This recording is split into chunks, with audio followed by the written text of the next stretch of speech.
ثانيها طعنه أبو لؤلؤة المجوسي.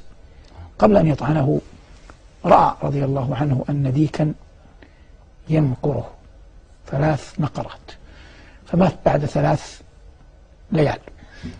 هنا أستطرد قليلا، أستأذن المباركين. الديك دائما مملوك،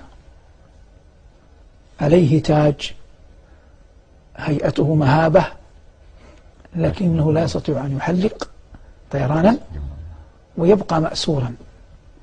ويظهر والعلم عند الله في سفينة نوح. ترى أكثر ما يقع الآن في الدنيا تشكل في سفينة نوح. كيف؟ استأذن أحد الطيور نبي الله أن ينظر في الأرض يبست أو لم تيبس بعد الطوفان، فكفله الديك على أن يكون رهينة حتى يعود. هذا الطائر لم يعد، استوحش، فأصبح الديك من يومها رهينة، بمعنى أنه يبقى مملوك حتى لو وضعته في كل أحواله، بدليل أشياء عدة، منها عدم قدرته على الطيران، هذا شيء يسير، لكن حتى في الرؤى يعبر عن الديك بأنه شخص مملوك مغلوب، وإن رأيت عليه تاج. فالآن في الرؤى عمر رضي الله تعالى عنه وأرضاه رأى ديكا ينقره. لو رأى كبشا فمعناه الذي سينقره سيد فحل كبير في قومه، لكن لما رأى ديك، من الذي نقره؟ غلام مملوك للمغيرة بن شعبة.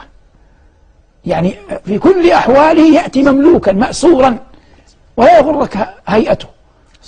ولا بد أن يعرف أن الملك الذي يضرب المثل في الرؤيا يختار، يعرف، ولا يمكن أن يكون ضرب المثل عبثا.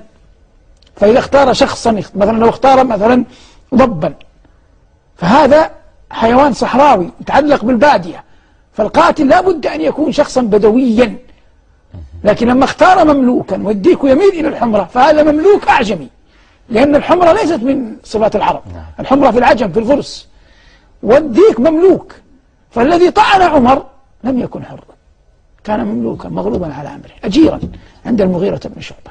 الموضوع أنا قصدت بهذا فقه الأشياء، ولا أريد أن أصدر في قضية سفينة نوح لأن يطول الحديث عنها، لكن الذي أريده هنا فقه رضي الله عنه وأرضاه أنه سيقتل ثم طعن كما تعلم، وقد مر معنا في دروس عدة قضية ما قاله رضي الله عنه حتى دفن بجوار النبي صلى الله عليه وسلم.